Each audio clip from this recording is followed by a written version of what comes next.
But these are very difficult interviews for us to give because because we still want to surprise our audience. B, I'm very aware that the show has a fondness for flashbacks, so anything could happen. I have been asked to grow a beard. So is that actually a hiatus beard? No, this isn't just me gone feral.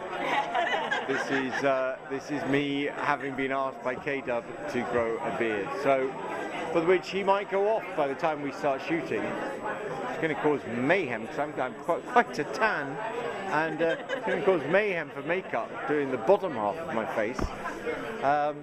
Anyway, so we'll see. I don't know. I know that there's lots still to come, and there's lots. Joe ended up in the last season being quite selfish and quite. I mean, obviously he's selfish. He's a psychopathic serial killer, but he is. But a lot of it was to do with him and writing his book and getting his family. And actually, that was his super objective from the very first episode of the show. And really, the following really was a kind of MacGuffin for him. It was really about how can I get back with my family, and if you're in prison, maximum security, 2 weeks away from being electrocuted for 14 deaths on a college campus, you need to have a pretty elaborate plan to get out of it.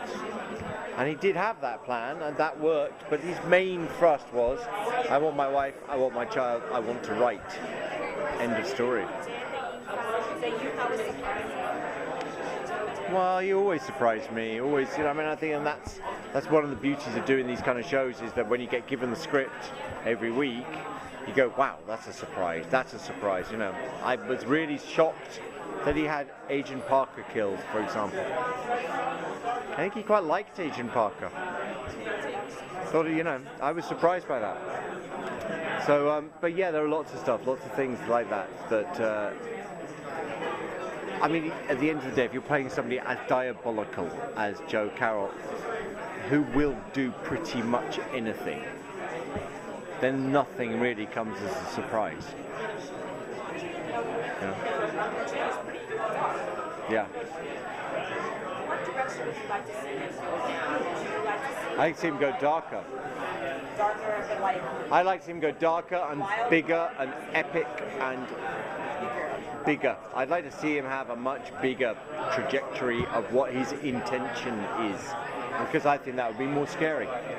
He should just be really terribly frightening. So what does that mean? It means, for me, more murder, more mischief, more mayhem, but on a vast scale.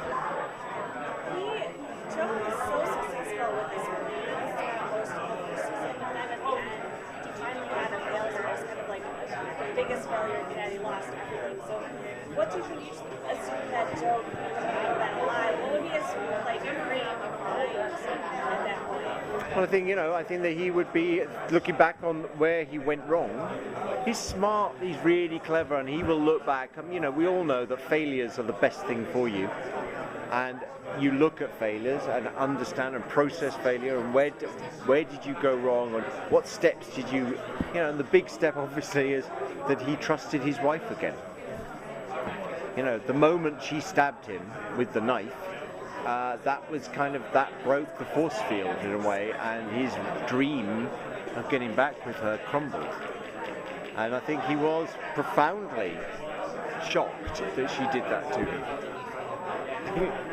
I mean, obviously he's mad, so you can't apply our normal logic to him because he's insane.